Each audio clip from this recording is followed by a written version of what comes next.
እልልልል አልሐምዱሊላህ ረቢል ዓለሚን እጅግ በጣም ደስ ነው ያለኝ ዛሬ ወላሂ ለአዚም በቃ የሆነ ትንፋሽ እስከሚያጥረን ድረስ ማለት ነው። እንግዲህ ታውቃላችሁ ሌላ ከ13 ዓመት እስር በኋላ ቤተሰቦቿ ጋር የተገናኘችው እንደምታዩት በዚህ መልኩ ነው። ወደ 24,000 ሰው ላይቭ ላይ ተቀምጦ ኦንላይን ላይ እየተመለከተ ነበርና ኤርፖርት ላይ እናት አባቶቿ ቤተሰቦቿ እንዳለ እህት ወንድሞቿ ሲቀበሏት እንግዲህ በእንደዚህ አይነት መልኩ ነው ማለት ነው። እንግዲህ ትሞታለች ተብሎ ሲጠበቅ ነበረ። የሆነ ታይም ላይ እጅግ በጣም ፍርሃት ነበረ ማለት ነው። ምክንያቱም ብሩ ተዋቶ ይሄ ሁሉ ህዝብ አዋቶ ነገር ግን በ4 ወሯ ትወጣለች ተብሎ ከዛም በኋላ ግን ለ2-3 ዓመት ነበር የጠበቅነው ማለት ነው። ከዛም በኋላ ህዝቡ በመሃል ላይ በተለይ ታማለች ምናምን ሲባል ህዝቡ ተስፋ ቆርጦ ነበር። ነገር ግን ደግሞ በአንዳንድ ምክንያት በተፈጠሩ ምክንያት እስካሁን ድረስ ዘግይታ እንግዲህ አላህ የጻፈበት ቀን ሲደርስ ዛሬ ላይ አሁን ነው የገባችው ማለት ነው። እና እንባዋን መቆጣጠር አልቻለችም። በቃ ማመን አልቻለችም። 13 ዓመት ሙሉ በእስር ለዛውም ሰው ማግኘት አትችሉ። ሰው መጥቶ አይጠይቃችሁ። በጣም እጅግ በጣም ከባድ ነው በሰው ሀገር መታሰር ማለት ነው። እና ብቻ እኔ ራሱ ወላሂ ራሴን በቃ እኔ ከበደኝ ራሱ ማለት ነው። መግለጽ ራሱ አቃተኝ። ቤተሰቦቿ እንዴት ሊሆኑ ነው? እኛ እንደዚህ ሆን ማለት ሁሉም ሰው ነው ስሜቱ ዝብርቅርቅ ያለበት፣ ሁሉ ሰው ነው ስሜቱ የተረባበሸውና አብራት አንዲት ጓደኛ ራሱ አለች 15 ዓመት ታስራ የነበረችና ከ15 ዓመት በኋላ እንግዲህ አብራት መታለች። ግን ደግሞ ዲፖርት ተደርገው የሚገቡ ሰዎች አለ የሚሞሉት ውል አለ። ያንን ይሞላሉ። ትንሽ ማቋቋሚያም ይሰጣሉ መሰል አላቅም 16,000 18,000 ከዚህ በፊት ተሰጥተው ያውቃሉ የዛሬ 3 ዓመት እና አሁን ላይ ስንት እንደሆነ ባላቅም፣ ለማንኛውም እሷንም እናግዛታለን፣ እንቀበላታለን። ከዛ አብራ እነ ሌላ ጋር ነው የምታርፈው። ምክንያቱም እናት አባቶቿን ቤተሰቦቿን ምንም አታውቅም። 15 ዓመት ሙሉ ሳውዲ አረቢያ ላይ ታስራ የነበረች እህታችን ናት ማለት ነው። እና ሌላ እንግዲህ በሰላም ስለገባች ደስ ብሎኛል።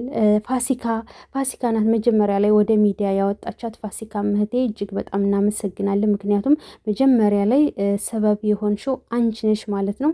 እንግዲህ እዛ ጋር ሌላ ቲም ላይ የነበረ ሰው በሙሉ በእነሱ ምክንያት ነው ሌላ ሀገር ያልገባቸው። ብሩን በልተውት ነው። ለመንግስት ለዛ ለተገደለበት ሰው ብር ስላልከፈሉ ብዙ ነገር ትችቶች ነበሩ። እጅግ በጣም ብዙ የህዝቡ ጥያቄ ነበር። ግን አንድም ቀን ወላሂ ከህሊናዬ ጠፍታ አታውቅም። ሌላ ግን አሁን አልሐምዱሊላህ ሁሉም ተሳክቶ ገብታለች እና ፋሲካም ሰበብ ስለሆንሻት እናመሰግናለን። እውነት ለመናገር ማመን አልቻልንም ደግሞ ማለት ነው። ካሜራውን እንትን አስተካክለው ገዝቱን እያልኩት ነበር። ምክንያቱም እዚህ አበባ የሚሰጡት ልጆች ማለት ነው ጨጓራዬን ልጠው ሊጨርሱት እንዴት ብለን እንይ።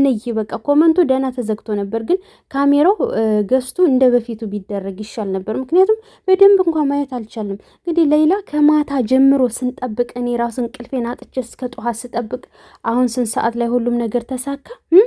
እንደገና በኢትዮጵያ ሰዓት 3 ሰዓት ምናምን ማለት ነው። እንግዲህ ስንት ይሄ ሁሉ ሰው እንቅልፉን አጥቶ ቁጭ ብሎ አድሮ ሲንጓለል ያደረው ማለት ነው። አስቡት እንግዲህ። እና ሌላ የሰው መውደድ አላት። እንደው ለፈጣሪዋ አልቅሳ ዱአ አድርጋለች። በቃ ከፈጣሪዋ ጋር 13 ዓመት ሙሉ እንግዲህ በእስር ቤት ከፈጣሪዋ ጋር እጅግ በጣም ኮንታክት ነበራት ማለት ነው። ህዝብ እንዲደርስላት፣ ህዝብ እንደራሱ ነው እንዲንከባከባት ተደርጋለች። እና አልሐምዱሊላህ። ሌላ እንግዲህ ምን ሆና ነው የገባሽ ካላችሁ እንግዲህ ህፃን ሙቶባት ነው ማለት ነው። ዝርዝሩም ብዙም እንደዚህ ዲቴል ባይነገርም ግን ህፃን ሙቶባት ነው ሀገሬ አሳፍሩኝ ስትላቸው ከዛ በኋላ እኔ ብቻ እንደዛ አይነት ነገር እኔ የተፈጠረው ማለት ነው። እንግዲህ ከእጇ ይንጠቃት ተወርውረው ምን ትበለው እንግዲህ አላወኩም ዝርዝሩን። ግን ደግሞ በዛም አለ በዚህ ወድቆ እንደዚህ መጨረሻ ላይ ሙቶባታል ማለት ነው። እና በዛ ምክንያት ነው እስር ቤት የገባችው።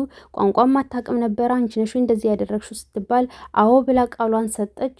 እንግዲህ የሰው ሀገር ስትሆኑ ቋንቋም ችግር ነው። ሁሉን ነገር ለማስረዳት ራሱ እጅግ በጣም ይቸግራል። አስተርጓሚ ያስፈልጋል፣ የሚቀርባል። ግን ደግሞ በጣም ብዙ ውጣ ውረዶች አሉት። ለማንኛውም ዞሮ በዛ ምክንያት ነው የተፈረደባት ማለት ነው። 1 ዓመት ታሰረች፣ ወደ 10 ወር 1 ዓመት አካባቢ።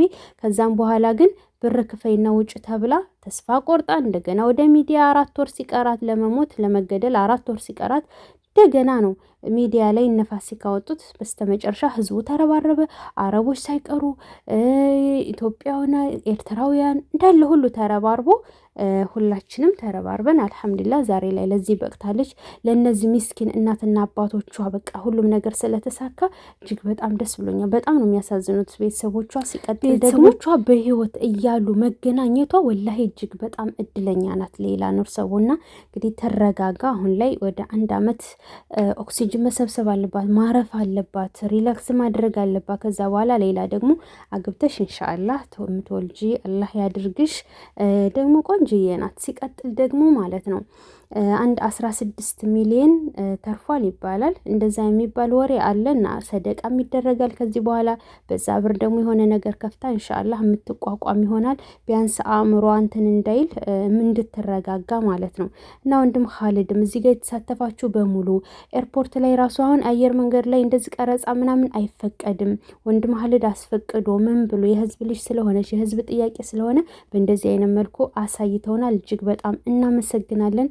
እቺ ቀን እስከምትመጣ ስንት አመት እንደጠበቅን በቃ የታወቀ ነው ማለት ነው። እና ሁሉም ሰው ስሜቱ በጣም ተረብሾ ነበር። ውይ እናትየው ራሱ ውይ እኔ እንጃ። እኔ ራሱ ወላሂ እንትን አእምሮ ልክ አይደለም ራሱ በቃ እንዴት ውይ ብቻ እኔ ስሜቱን እናንተም ጋር አለ ብዬ አስባለሁኝ ማለት ነው። እና ሌላ እንኳን ደስ አለሽ እዚህ ጋር የተሳተፋችሁ በሙሉ የሳውዲ መንግስትም እናመሰግናለን። የኢትዮጵያ ጋር ዋጋ የከፈላችሁ በሙሉ ከሀስከ በሁላችሁም ለዚች ነፍስ ብላችሁ እንትን ያላችሁ እጅግ በጣም እናመሰግናለን።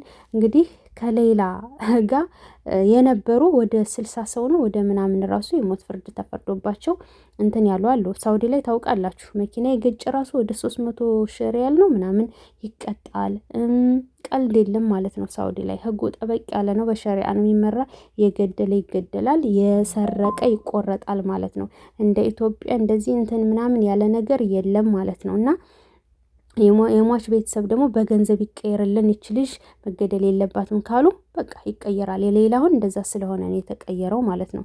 ሌላ ብትገደል ምንም ጥቅም የለውም። ቢያንስ በቃ አንዴ ተጽፏል፣ የተጻፈ ነገር ሆኗል። እና ብቻ ታውቃላችሁ አንዳንድ ነገር እየሸጡ ሀበሻዎች ፖሊሶች ጋር እንደዚህ እየተሯሯጡ የሆነ ነገር እየተደራረጉ የሰው ነፍስ እያጠፉ በዛ ምክንያት የሚገቡ ናቸው አብዛኞቹ የሞት ፍርድ የሚፈረድባቸው ማለት ነው።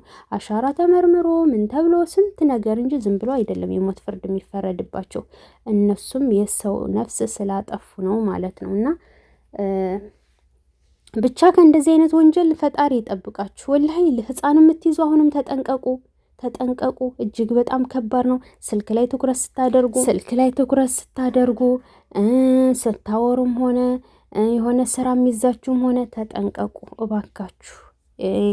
የስደት እህቶቻችን ጥንቃቄ አድርጉ። በበረሃም በምናምንም ይሄ የማይረባ ነገር ሀገሯ ላይ የተከለከለ ነገር የምትሸጡም እዛ ስራ ላይ የምትሳተፉም ተጠንቀቁ።